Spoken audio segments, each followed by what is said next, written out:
Doubt లేదు, ముందు నుంచి చెప్పుకుంటున్నాను. జాలాపురం శ్రీకాంత్ గారు భాష్యం చెప్పారు, దాన్ని ఎలా చూస్తారు మీరు? వాసుదేవ్ గారు, అమరావతిలో సీడ్ యాక్సిస్ రోడ్ లాగా ఉంటే రహదారి డైరెక్ట్గా తిన్నగా వెళ్ళిపోతాయి వాహనాలు. కానీ హైదరాబాద్లో లాగా జిగ్జాగ్ జంక్షన్లు ఉంటే ఎటు పోవాలో కూడా అర్థం కావు. కాబట్టి దేశంలో రాష్ట్రంలో రాజకీయాలు అలా ఉన్నాయి. ఆదాని విషయంలో కానీ, జగన్మోహన్ రెడ్డి గారి విషయంలో కానీ, లేదా కేంద్ర ప్రభుత్వం కానీ పక్కనున్న సార్వభౌమాధికారం కలిగిన దేశాలతో, ఇది ఆ మాట అండర్లైన్ చేయండి, ప్రతి దేశానికి ఒక సార్వభౌమాధికారం ఉంటుంది. ఆ సార్వభౌమాధికారం బోర్డర్ దాటి మాట్లాడే హక్కు కూడా పక్క దేశానికి ఉండదు. ఈరోజు నేను యుద్ధం అనే మాటను నేను అందుకనే వాడా.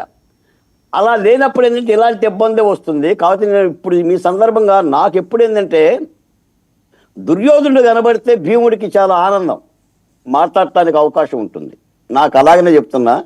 నేను చెప్తున్నాను, జమిలే వస్తుంది, జగన్మోహన్ రెడ్డి గారు వస్తారు అన్నదే వైనాట్ 175 లాంటి నినాదం. వైనీటి జగన్మోహన్ రెడ్డి అని నినాదం. వైనాట్ 175 అని మాట్లాడిన ఆ పార్టీ కానీ, ఆ ముఖ్యమంత్రి కానీ ఎక్కడ ఉన్నారో గుర్తు తెచ్చుకోవాలి.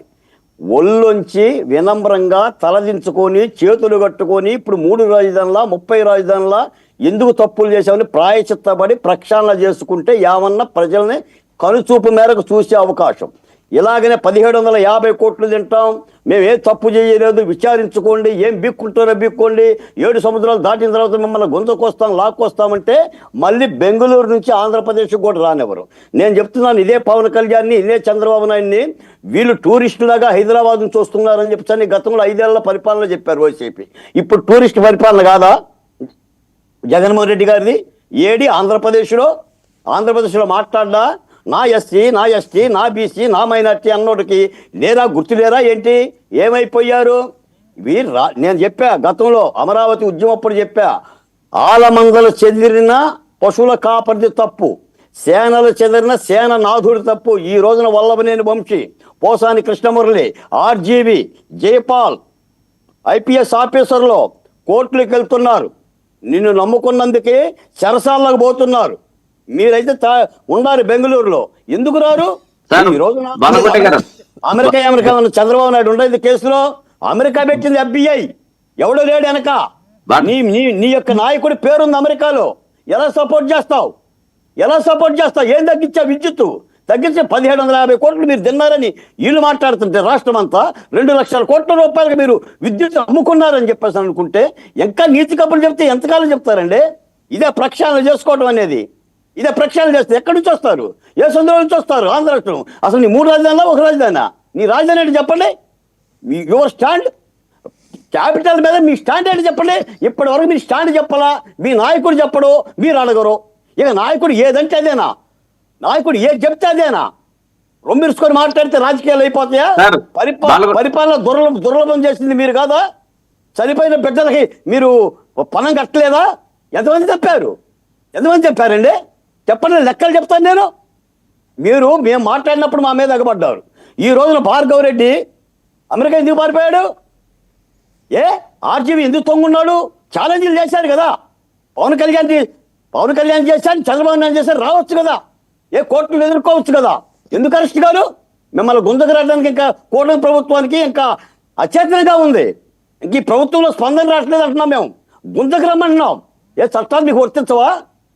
నీకు ఇస్తారా ఆప్షను? నాకు ఇస్తారా? కోర్టుకి వెళ్ళిపోయి ముందుగానే బెయిల్ పెట్టుకోవటాలు, మ్యాచువల్ మీటింగ్లో వస్తాం, జూమ్ మీటింగ్లోకి వస్తాం. చట్టం మీకు పనిచేయదే ఏంటి? జగన్మోహన్ రెడ్డి గారు ఒక్కొక్కరు చంద్రబాబు నాయుడు గారు అరెస్ట్ చేయలేదా? స్కిల్స్ డెవలప్మెంట్ స్కామ్లో ఎంతసేపు అయిందని మీరు అరెస్ట్ చేసి 41 నోటీస్ ఇవ్వండి, నేను విచారణకు వస్తానంటే మీరు ఏమన్నారు? బస్సుతో పాటు గుంజకుపోతామన్నారు చంద్రబాబు నాయుడు గారిని. గుంజకొచ్చారు. నిలువు కాళ్ళ మీద 74 సంవత్సరాల వ్యక్తిని నిలబెట్టారు. జగన్మోహన్ రెడ్డి గారు నిధి తీసుకురాకూడదండి? చెప్పండి. మీరు చంద్రబాబు నాయుడు గారిని అరెస్ట్ చేసినప్పుడు స్కిల్ డెవలప్మెంట్ స్కామ్ లో ఇదే అమెరికన్ FBI లో బాలకోట గారు ఉండండి. ఏదైనా సరే మేము చెప్తున్నాము, తప్పును ఏదైనా చేయమంటున్నాం. ఊరికి అరెస్ట్ అని భయభ్రాంతులు చేసి అభూత కల్పనలు చేసి అవినాష్ రెడ్డిని అరెస్ట్ చేస్తాం, రామ్ గోపాల్ వర్మని అరెస్ట్ చేస్తాం, మన వీళ్ళని అరెస్ట్ చేస్తాం, రోజాని అరెస్ట్ చేస్తాం. చెయ్యండి సార్, ముందుకి నోటీస్ ఇవ్వండి. మీరు చెప్పినట్టే నోటీస్ ఇవ్వండి, చెయ్యండి. ఎవరు వద్దంటున్నారు? చెయ్యండి. ఎవరు వద్దంటున్నారు? ఊరికే మాట్లాడి భయభ్రాంతులు చేయొద్దండి.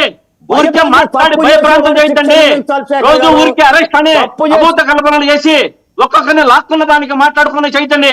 ఏదైనా చేస్తే ఉన్నది ఉన్నట్టుగా ఇప్పుడు అవినాష్ రెడ్డి గారిని 5 ఏళ్ల నుంచి అరెస్ట్ చేస్తుంటామంటున్నారు.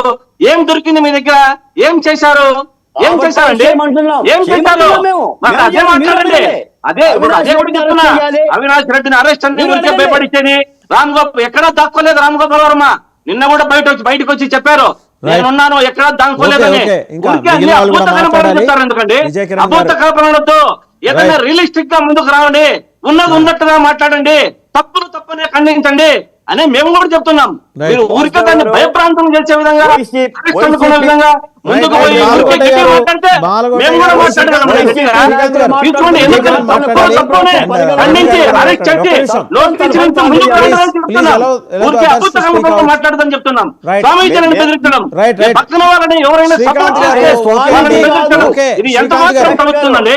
స్వామీజీ విషయంలో మాట్లాడండి. స్వామీజీ విషయంలో మీరు కరెక్ట్ అంటున్నారా? తప్పు శ్రీకాంత్ అంటున్నారా? గారు, ఓకే, మిగిలిన వాళ్ళు స్వామీజీ మాట్లాడండి. చెప్పండి మరి. అది చెప్పండి సార్. శ్రీకాంత్ ఊరికే గారు. వేరే కొన్ని ఎందుకు? స్వామి రైట్. విజయ్ కిరణ్ మీరు మాట్లాడండి. విజయ్ కిరణ్, వల్లభనేని వంశీ తవ్వింది 100 కోట్లు, జరిమానా 1000 కోట్లు త్వరలోనే పడబోతోంది. కాలువ గట్లను కూడా వదలలేదంట. ఇప్పుడు ఆయన ప్రస్తుతం యుఎస్లో ఉన్నట్టు సమాచారం. రేపో మాపు క్రిమినల్ కేసు ఫైల్ కాబోతోంది. ఇన్ని ఆధారాలు దొరికి